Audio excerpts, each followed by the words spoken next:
हमारे चैनल को सब्सक्राइब करें और बेल आइकन दबाएं। सर मैं निर्दोष हूं सर। मैंने किसी का खून नहीं किया सर। जानते हो ये क्या है? डीएनए रिपोर्ट है सर। तो तुम्हें ये भी पता होगा कि इस रिपोर्ट में क्या लिखा है, और फिर भी तुम चाहते हो कि मैं मान लूं कि तुम निर्दोष हो, तुम गुनहगार नहीं हो।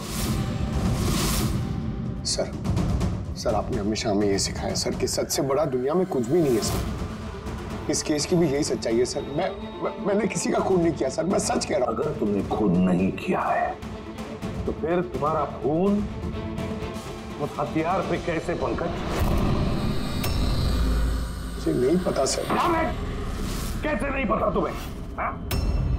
ये जो तुम्हारे हाथ पर चोट लगी है, ये जो खून का निशान है, वो चीख चीख के कह रहा है कि गुनहगार तुम ही हो पंकज, तुम हो। सर मैंने आपको बताया था सर, मैं ऑटो से जब ब्यूरो आ रहा था सब तब कटा था सर।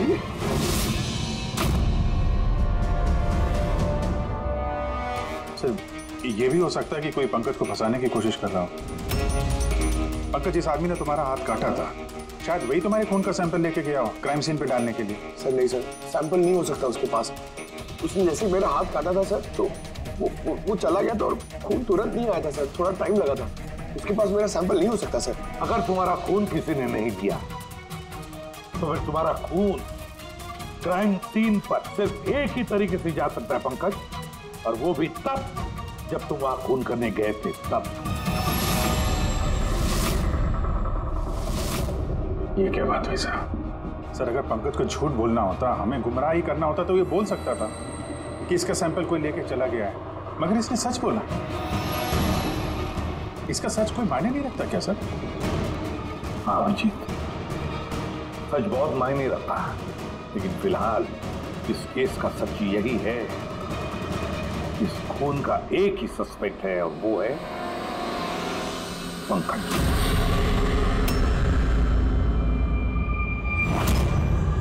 मैं तुम्हें सीआईडी से सस्पेंड कर रहा हूं। सर मेरा यकीन कीजिए सर, मैं सच कह रहा हूं। मैंने खून नहीं किया, मुझे मेरे पिताजी की कसम है सर। पंकज, तुम्हारी गन और बैच। सर, एक बेटा अपने पिता के श्राद्ध के दिन उसकी झूठी कसम कैसे खा सकता है सर? मैंने तुमसे नहीं पूछा फ्रेडी। गन और बैच।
गलत हो रहा है, एकदम गलत हो रहा है। नो ऑफेंस सर, लेकिन आप हम सब पे ऐसे हमेशा शक नहीं कर सकते। ये तुम क्या कह रहे हो अभिजीत? क्या गलत कहा मैंने? जब भी कभी किसी सीआईडी ऑफिसर के ऊपर झूठा इल्जाम लगता है, आप हम पे कभी भरोसा नहीं करते। तुम क्या बोल रहे हो अभिजीत? मुझे तुमसे ये उम्मीद नहीं थी। हमारी भी थोड़ी बहुत उम्मीद है सर आपसे। आपके एक इशारे पे जान देने को तैयार खड़े रहते हैं हम लोग। तो क्या इतनी सी उम्मीद रखना गलत है कि हमारे बुरे वक्त पे आप हमारा साथ देंगे, हम पे भरोसा रखेंगे? तो क्या मैं साथ नहीं दे रहा? सच जाने की कोशिश नहीं कर रहा हूं मैं? सच के इस सफर में आपने कई बार हमारे आत्मसम्मान को चोट पहुंचाई है सर, हमारे फर्ज, हमारी वफादारी पे शक करके। जब मुझ पे झूठे इल्जाम लगे थे, आपने मुझ पे भरोसा नहीं किया था। और जब तक अभिजीत निर्दोष साबित नहीं होता, उसे जेल में ही रहना होगा। जब दया पे झूठे इल्जाम लगे, आपने इस पे भी भरोसा नहीं किया।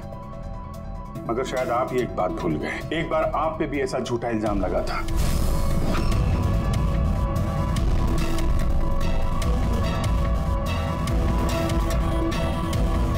उस वक्त हम में से किसी ने भी आप पे शक नहीं किया था, बल्कि एक मजबूत दीवार बनकर सामने डटे खड़े रहे थे ताकि आपके ऊपर आंच ना आ सके।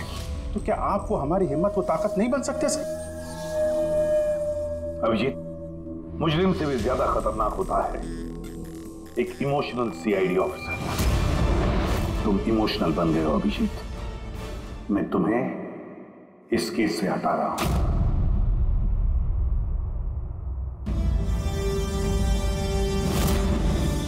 दया, पूर्वी, अब से पंकज की केस तुम दोनों इन्वेस्टिगेट करोगे, सिर्फ और सिर्फ तुम दोनों। ठीक है सर। अब आपको मुझ पे इतना भी भरोसा नहीं रहा कि मैं इस केस को न्यूट्रल तरीके से देख पाऊंगा भी या नहीं।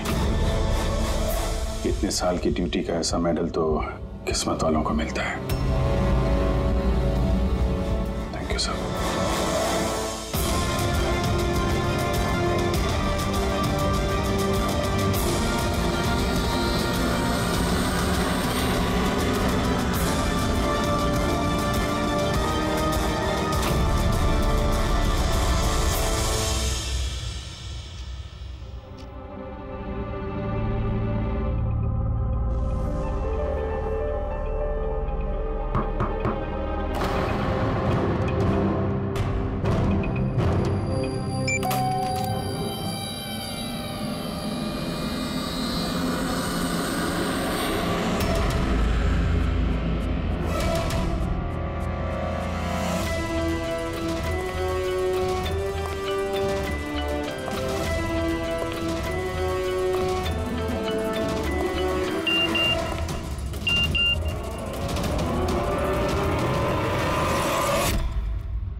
अपनी पीठ मेरी तरफ करके खड़े हो जाओ। चलो ये भी करके देख लेते हैं।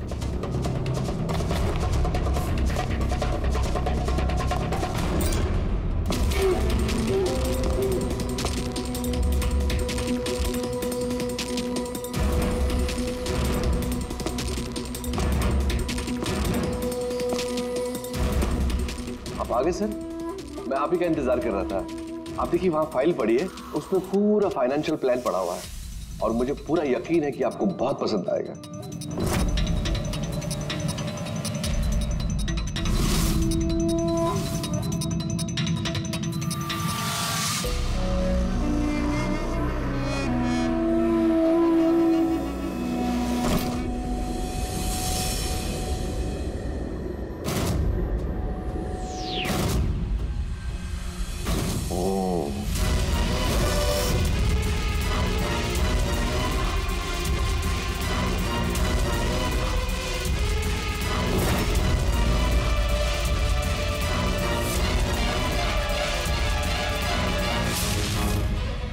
अरे ये तो नकली है।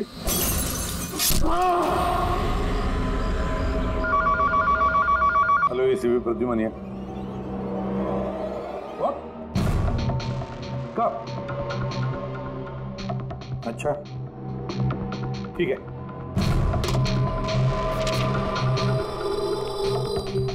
दया, अभिजीत, विक्रम विजय का खून हो गया। विक्रम विजय? वो हवाला कांड वाला सर? वही विक्रम विजय आज तक कानून से बच के भाग रहा था। आज उसका कत्ल हुआ, उसके ही घर में। एक न एक दिन तो ये होना ही था सर। इतने सारे दुश्मन पाल रखे थे उसने।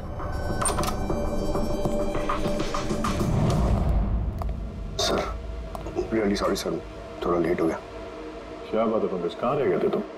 सर वो डैड का श्राद्ध था सर, आज मंदिर गया था सर पूजा करने। ठीक है।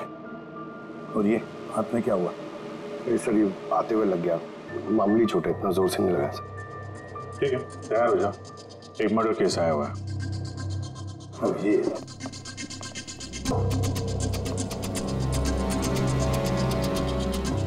इसका मर्डर हुआ है विक्रम विजय का।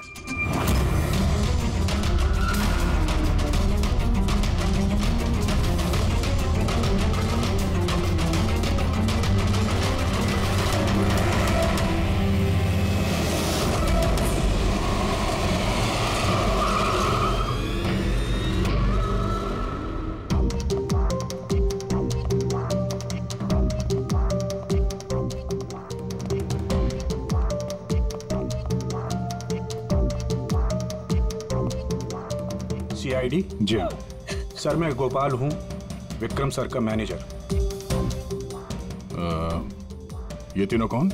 ये मोहित, विशाल और ये राघव है, ये सर के सिक्योरिटी गार्ड्स हैं।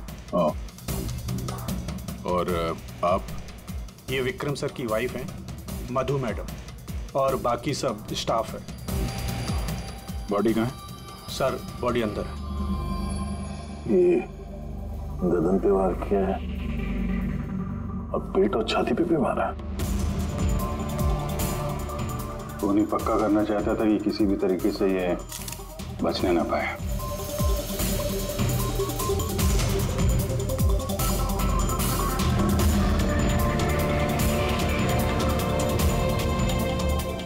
लगता है इससे हमला किया इस पे।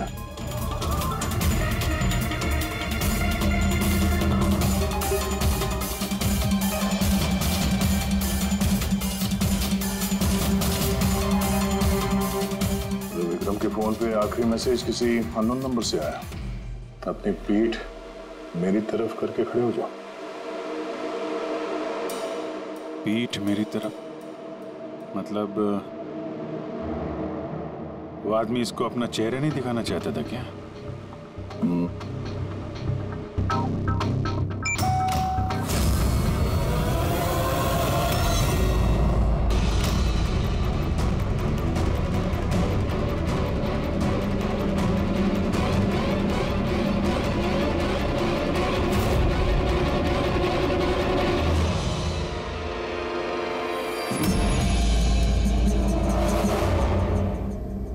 ये देखिए सर, फुलदान में से मुझे क्या मिला है? Audio recording device. Audio recording device? इस कमरे में जो भी बात हो रही थी वो कोई सुन रहा था। सर मैं उसका नाम तो नहीं जानती, पर वो जिस तरीके से तैयारियां करवा रहे थे उस हिसाब से तो लग रहा था जैसे वो उनका बहुत खास क्लाइंट हो और वो सिर्फ विक्रम से ही मिलना चाहता था। ये क्लाइंट विक्रम के कांटेक्ट में आया कैसे? सर मेरी वजह से। उसने मुझे पहले कांटेक्ट किया था। वो विक्रम साहब का पूरा इतिहास बहुत अच्छी तरह से जानता था और विक्रम सर उसके इस होमवर्क से बहुत इम्प्रेस हुए और उन्होंने मुझसे मीटिंग फिक्स करने के लिए कहा। तो आप उससे पहले मिले थे? नहीं सर, उसने कॉल किया था और वो भी प्राइवेट नंबर से।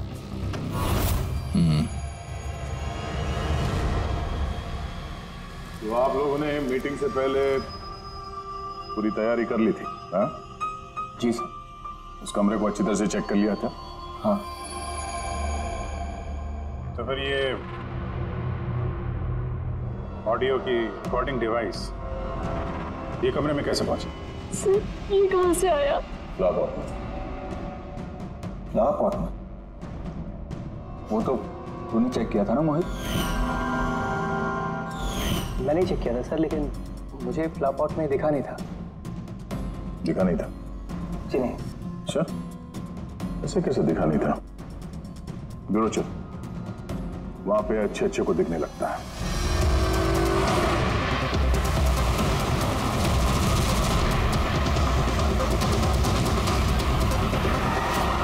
मोहित पे नजर रखना। गोली में चलाना। कैलाश सर? हाँ, कौन है ये? सीबीआई ऑफिसर है कैलाश जी। कैसे है सर? बढ़िया। क्या बात है सर, आपने अचानक रास्ता रोक लिया? अभिजीत, मुझे वो आदमी चाहिए जो तुम्हारी सीआईडी की गाड़ी में बैठा है। मोहित? वो हमारा मुजरिम है सर, हम उसे ब्यूरो ले जा रहे हैं इंटरोगेट करने के लिए। नहीं अभिजीत, वो मुजरिम नहीं है, एक सीबीआई अफसर है। क्या करें आप? ये मोहित सीबीआई ऑफिसर है? मगर सर ये तो वो गार्ड की नौकरी कर रहा था विक्रम। क्या दिखावा? सच को छिपाने के लिए। कैसा सच? मोहित एक अंडर कवर है और मेरे कहने पर वहाँ ड्यूटी कर रहा था, और मेरे कहने पे ही उसने विक्रम के वहाँ वो रिकॉर्डिंग डिवाइस लगाई थी, और इसीलिए कुछ भी बताने से मना कर रहा था। ये अंडर कवर मर जाएगा मगर प्रोटोकॉल नहीं तोड़ेगा। नहीं ठीक है सर, वो एक्चुअली थोड़ी बहुत पूछताछ करनी पड़ेगी, खून का मामला है, जस्ट जनरल बातचीत। और हमें वो ऑडियो रिकॉर्डिंग मिल सकती है सर? हम जानना चाहते हैं कि खूनी और विक्रम के बीच क्या बात हुई थी। आप आ गए सर? मैं आप ही का इंतजार कर रहा था। आप देखिए वहां फाइल पड़ी है, उसमें पूरा फाइनेंशियल प्लान पड़ा हुआ है, और मुझे पूरा यकीन है कि आपको बहुत पसंद आएगा। ये नोट तो नकली है। सर ऐसा लगता है कि विक्रम विजय खूनी को जानता है, इसलिए खूनी ने उसे अपना चेहरा देखने ही नहीं दिया। और जैसे ही विक्रम को पता चला कि जो पैसे उसे दिए गए वो नकली हैं, खूनी ने उसे मार दिया और बैग लेके चला गया। तो काम करते हैं, इस मोहित से अंडरकवर कॉप से पूछताछ करते हैं। I'm sorry सर, ये केस अभी तक बंद नहीं हुआ, इसलिए अगर मैं आप लोगों को कुछ भी और बताता हूँ तो वो प्रोटोकॉल का उल्लंघन होगा, विच आई डोंट वांट। देखो मोहित, मैं तुम्हारे प्रोटोकॉल की इज्जत करता हूँ, मगर कोई तो ऐसी चीज होगी ना जो तुम्हारी इन्वेस्टिगेशन के दौरान तुम्हें मिली हो, मगर तुम्हारे प्रोटोकॉल के दायरे में होने के बावजूद भी तुम हमें बता सकते हो। कुछ तो बताओ जिसके जरिए हम खूनी तक पहुंच सके। मैं आप लोगों को केवल इतना बता सकता हूँ कि पिछले काफी सालों से सीबीआई इस विक्रम विजय के पीछे लगी हुई थी। आज से 15 साल पहले सन 2002 में सीबीआई ने एक अंडरकवर ऑफिसर को भी विक्रम विजय के पीछे लगाया था, कुछ खास सबूत इकट्ठा करने के लिए, लेकिन कुछ हासिल नहीं हुआ और अनफॉर्चुनेटली हमारे वो ऑफिसर मारे गए। एक मिनट, नाम क्या था इस ऑफिसर का? इंस्पेक्टर अधिराज।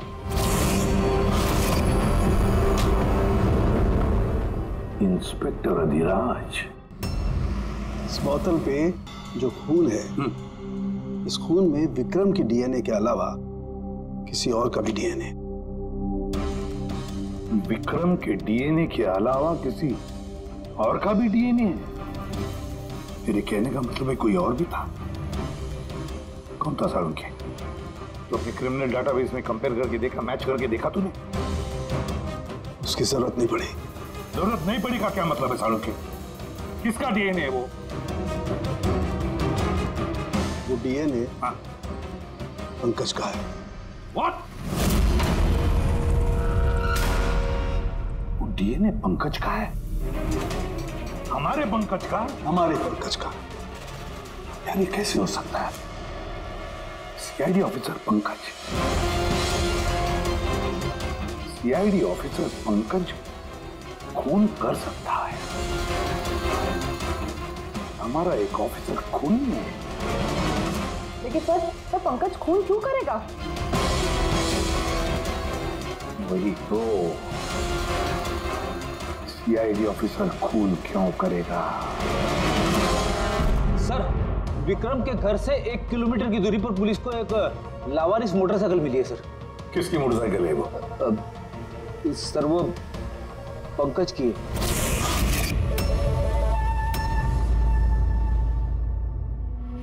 लगा मुझे। क्या मतलब? पंकज की बाइक पड़ी है वहां पे और आप लोगों को हैरानी नहीं हुई?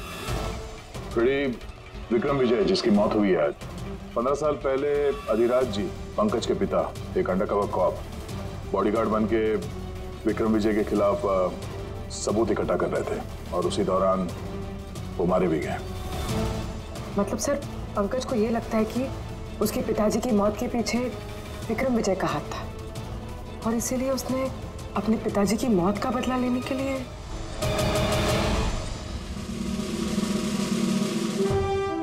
पंकज कहाँ है?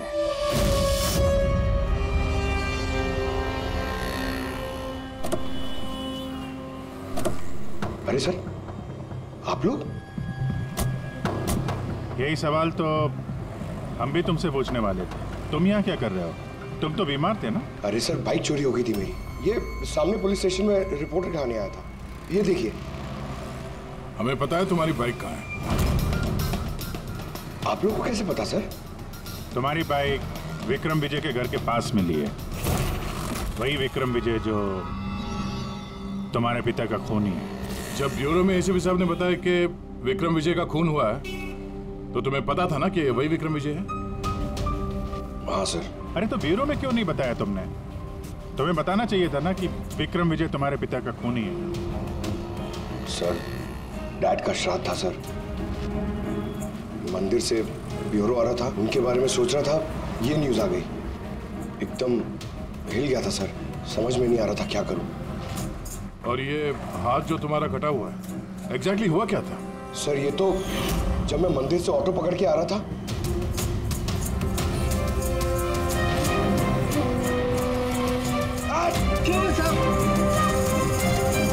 तो एक अनजान आदमी ये घाव देके चला गया, यूं ही बेवजह। सर, मैं जानता हूँ यकीन करना थोड़ा मुश्किल है, लेकिन सच यही है सर। पंकज यार, तुम तो हमेशा बाइक पे ब्यूरो आते थे ना, अचानक ऑटो में कैसे आया? अचानक नहीं सर, मेरी बाइक तो 2 दिन से खराब पड़ी है। तो तुम्हारी खराब पड़ी हुई बाइक कोई लेकर गया, उसने उसे रिपेयर करवाया और ठीक होने के बाद उसे एक लावारिस जगह पे छोड़ दिया। वो भी संयोग से एक ऐसे इंसान के घर के पास छोड़ दिया जिसका आज ही खून हुआ और जो तुम्हारे पिता का खूनी भी है। सर, आप लोग मुझ पे शक कर रहे हैं? आप लोग को लग रहा है उस विक्रम विजय को मैंने मारा है?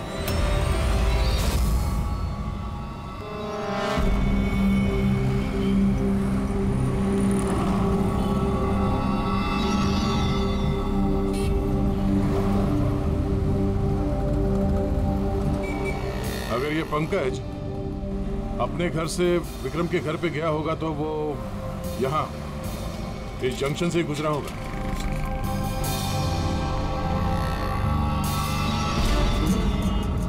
सर, सिग्नल पे सीसीटीवी कैमरा लगा होगा। इस सीसीटीवी कैमरा के फुटेज से पता चल जाएगा कि पंकज यहाँ से गया था उस बाइक पे या कोई और था वो।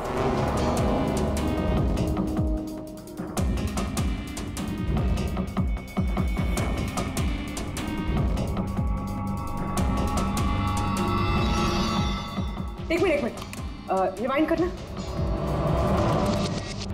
पॉज कर। सर, ये देखिए, कि पंकज की तरह नहीं लग रहा है। बाइक का नंबर है XYA 4784। सर, पंकज की बाइक का नंबर भी यही है। पूर्वी, ये पंकज इतनी लापरवाही तो नहीं कर सकता कि एक जुर्म करने के लिए जाते वक्त सड़क पे एक और जुर्म करे, सिग्नल तोड़ने का। जरूर कोई है जो पंकज को फंसाना चाहता है और उसी ने ये सिग्नल भी तोड़ा है ताकि हमारा जो शक है पंकज के ऊपर वो और मजबूत हो जाए। मगर सर, पंकज को कौन फंसाना चाहेगा? शायद इसका कोई पुराना दुश्मन। सर, मेरा ऐसा कोई पुराना दुश्मन नहीं है जो मुझे फंसाने के लिए ऐसी साजिश रचेगा। सर, पंकज, दिमाग पे जोर डालो, कोई तो होगा।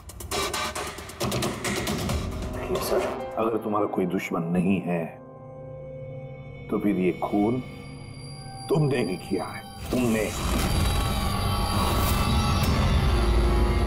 अपने पिताजी की मौत का बदला लेने के लिए, और वो भी उनकी बरसी के दिन। सर, मेरा बदला लेने की कोई मेंटालिटी नहीं है सर।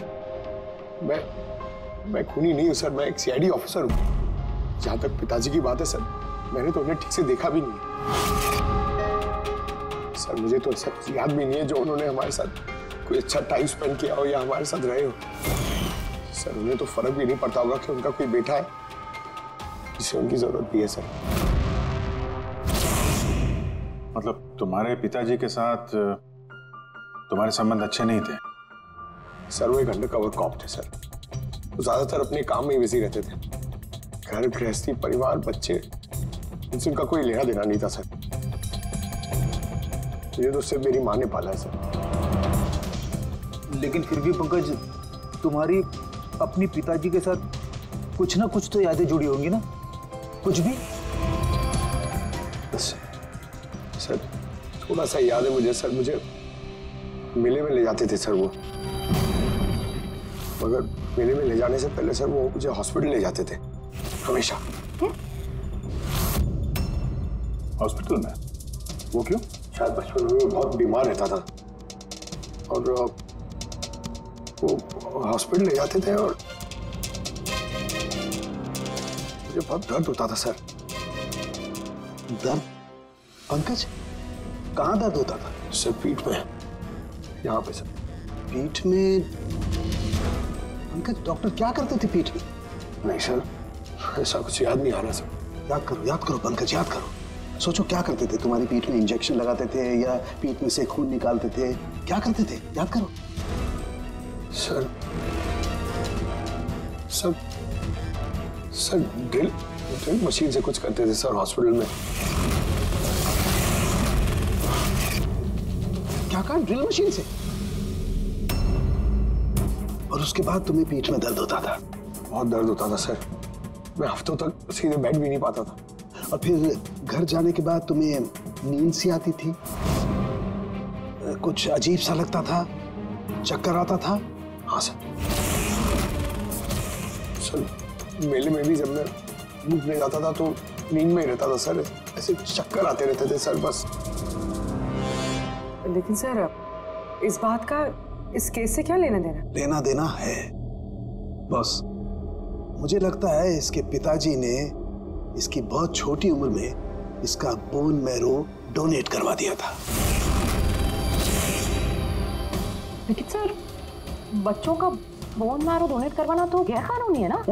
गैर कानूनी है, लेकिन मुझे लगता है बॉस पैसे की वजह से या किसी भी और वजह से उस डॉक्टर ने इसके पिताजी के लिए ये सब कुछ किया था। वो ठीक है सर, लेकिन मेरी समझ में अभी भी ये नहीं आ रहा है कि इस बात का इस केस से क्या कनेक्शन है? कनेक्शन ऐसे है पूर्वी कि कई बार जब बोन मैरो डोनेट किया जाता है तो जिसे बोन मैरो डोनेट किया जा रहा है उस व्यक्ति को ह्यूमन काइमेरिज्म हो जाता है। ह्यूमन काइमेरिज्म? ये क्या है सर साहब? यूं समझो कि जिस व्यक्ति को बोन मैरो डोनेट किया जा रहा है उस व्यक्ति के शरीर में 2 डीएनए पैदा हो जाते हैं।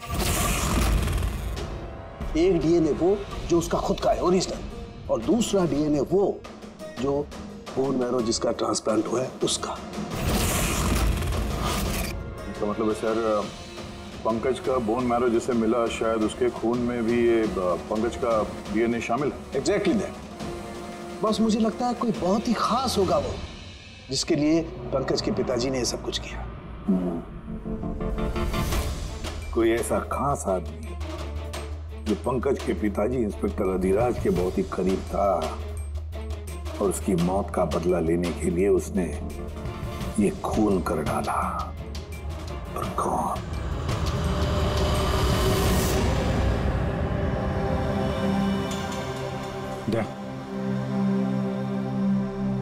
Hi sir. हेलो अभिजीत। हाय दया, कैसे हो? गुड। सॉरी आपको यहाँ ऐसी जगह पे बुलाना पड़ा। अभिजीत, जो इन्फॉर्मेशन तुमको चाहिए थी वो ना तो सीआईडी ऑफिस में दी जा सकती थी और ना मेरे ऑफिस में। थैंक यू सर आपकी मदद के लिए। पंकज एक ईमानदार ऑफिसर है सर, और आपकी मदद से शायद हम उसकी बेगुनाही साबित कर पाए। अभिजीत, तुम्हें याद है एक खतरनाक मुजरिम था राका, उसको पकड़ने में तुमने मेरी मदद की थी, तो समझ लो मैं उसी का बदला चुका रहा हूं। दोस्ती में बदले नहीं चुकाए जाते सर। एक्चुअली हमें पंकज के पिता इंस्पेक्टर अधिराज जी के बारे में जानकारी चाहिए, जितनी भी आप दे सकें। आपने काम किया है ना इंस्पेक्टर अधिराज के साथ? हाँ दया, अधिराज बहुत ही ईमानदार अफसर था और बहादुर भी। मुझे तो ये कहने में गर्व होता है कि हमने एक साथ काम किया। सर एक्चुअली हमें ये पता करना था कि उनके अंडरकवर मिशन के दौरान उनके कभी किसी से कोई खास रिश्ते बने थे। I mean, कोई नया परिवार, ऐसा कुछ। अभिजीत, ये जो अंडरकवर की दोहरी जिंदगी होती है, मुश्किल होता है जीना। एक पुलिस वाला भी तो इंसान ही होता है ना, और उसे भी वो चौकट कभी कभी नहीं लगनी चाहिए जो वो लांग गए। मतलब उनको भी किसी से प्यार हुआ था? उनका कोई दूसरा परिवार भी था? हाँ, अधिराज की दूसरी पत्नी बच्चे को जन्म देने के बाद गुजर गई। ओह, और अधिराज जी की मौत के बाद इस दूसरे बच्चे का क्या हुआ? ये राज हमेशा राज ही बना रहा कि अधिराज ने उस दूसरे बच्चे को कहाँ रखा, कैसे पाला, और वो बच्चा कहाँ गया, कभी किसी को नहीं मिला। और ये जो बच्चा है दूसरी शादी से, क्या उम्र रही होगी उसकी? ये पंकज से कोई 2-3 साल बड़ा होगा। शादी पंकज की माँ से पहले हुई थी, पर बच्चा दूसरी बीवी से पहले हुआ था। शायद उसे कोई बीमारी होगी जिसकी वजह से अधिराज जी ने पंकज का बोन मैरो उसे दिलवाया होगा। और अपने पिता की मौत का बदला लेने के लिए खून शायद पंकज के सौतेले भाई नहीं किया। पर अब सवाल ये उठता है कि पंकज का ये सौतेला भाई है कौन और अभी कहाँ है? मुझे कुछ अंदाजा हो रहा है कि क्या हुआ होगा उसके साथ। कैलाश जी, हमें एक मदद और चाहिए। इस अंडरकवर मिशन के दौरान और कौन कौन लोग थे आपके साथ, उन सब की जानकारी चाहिए, और अधिराज जी की पूरी कुंडली भी। अभिजीत, ये जरा मुश्किल होगा। जानता हूं सर, ये थोड़ा मुश्किल है, लेकिन किसी की बेगुनाही साबित करनी है, और आप यकीन रखिए ये सारी इंफॉर्मेशन हमारे बीच में रहेगी, बस। ओके। अरे यार, और कितना इंतजार करना पड़ेगा? ये लोग टाइम पे आते क्यों नहीं?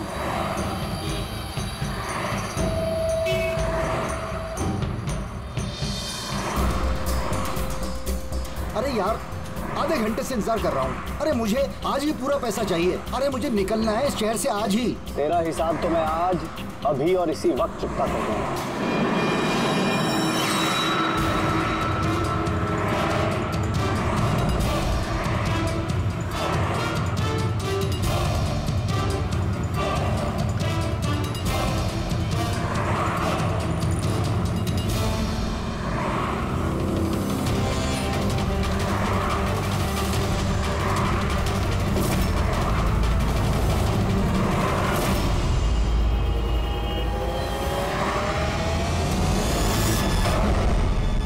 अकाउंट सीआईडी बंद करेगी। ये सर के सिक्योरिटी गार्ड्स हैं। नहीं अभिजीत, तो मुजरिम नहीं है, एक सीबीआई अफसर है।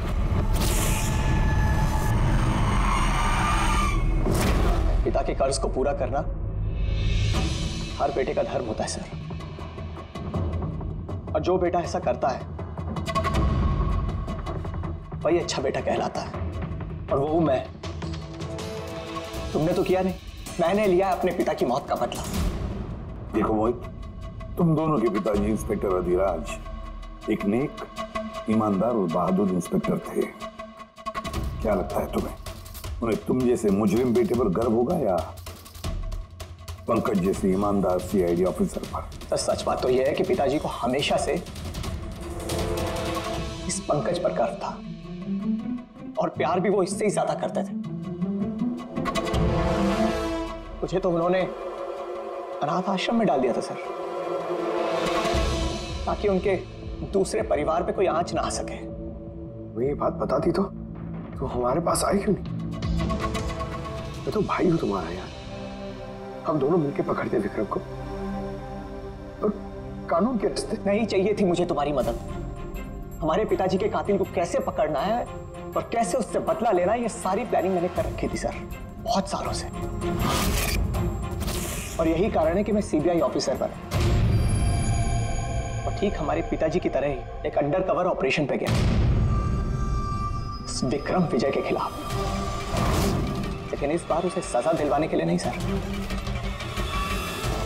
बल्कि उसे खत्म करने के लिए। एक सीबीआई ऑफिसर होकर भी तुमने जुर्म किया। तुम जैसे लोगों की वजह से ही लोग कानून पर विश्वास करने से कतराते हैं। इस काम में केतन ने तुम्हारी मदद की थी ना? हाँ सर, केतन भी मेरे पिताजी के साथ काम करता था। वो भी एक अंडरकवर कॉप था। उसी ने मुझे सब कुछ बताया और उसके बताने से ही मुझे पता चला कि बचपन में मेरा एक ऑपरेशन भी हुआ था। और जब तुम्हें पता चला कि तुम्हारे खून में 2 डीएनए, एक तुम्हारा दूसरा मेरा, तो तुमने खून करके मुझे ही फंसा दिया। हाँ, और इसीलिए मैंने अपना खून बहाकर उस हथियार पे डाल दिया था और उसके बाद तुम्हारा हाथ काटा ताकि एक तीर से 2 निशाने लग जाए। मेरे दोनों दुश्मन, हमारे पिताजी का कातिल वो विक्रम विजय। हेलो कैलाश सर, मैंने विक्रम विजय के रूम में ऑडियो डिवाइस लगा दिया।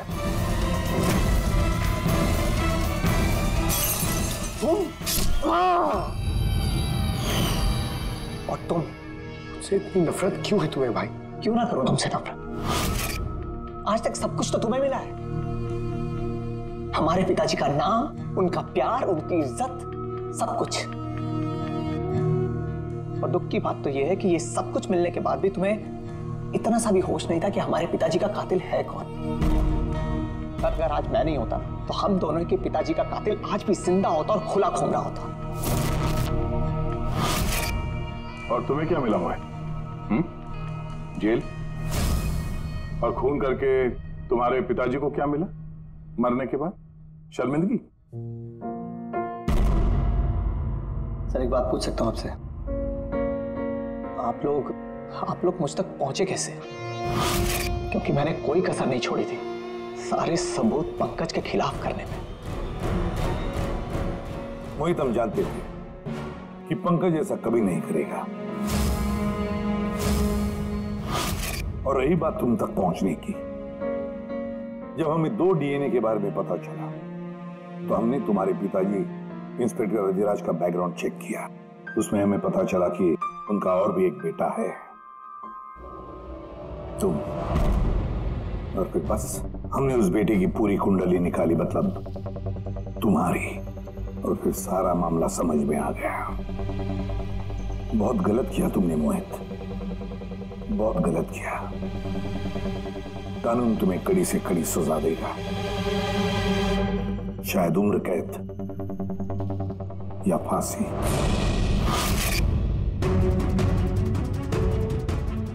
रेडी?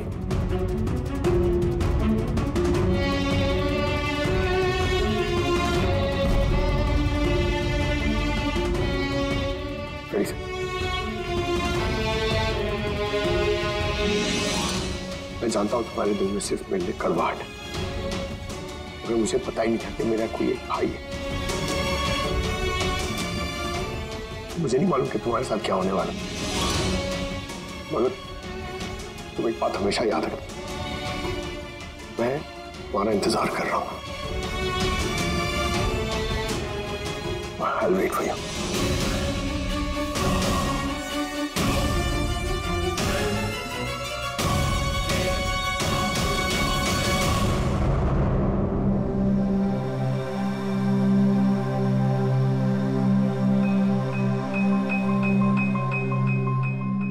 पंकज, देखो, तुम्हारे में ये जो अच्छाई है ना, इसे कायम जिंदा रखना, कायम। Welcome back to CID. Thank you sir. Sir, I am sorry sir, आप सही कह रहे थे। इमोशनल होके मैं कुछ जरूरत से ज्यादा ही बोल गया सर। I am sorry. देखो अभिजीत, तुम सब लोग मेरे लिए ना सिर्फ सीआईडी ऑफिसर्स हो, बल्कि मेरा गुरूर हो, मेरा आत्मविश्वास हो, मेरी ताकत हो। और एसीपी प्रद्युमन ने आज तक अपनी ताकत पर कभी शक नहीं किया और ना कभी करेगा। इम्तिहान की घड़ियां तो आती है और आती रहेंगी, मगर फर्ज की राह पर चलते वक्त अगर अपने बेटे पर भी गोली चलाना क्यों न पड़े, हाथ कांपने नहीं चाहिए। For more updates, subscribe to our channel, click the show links and enjoy watching the videos.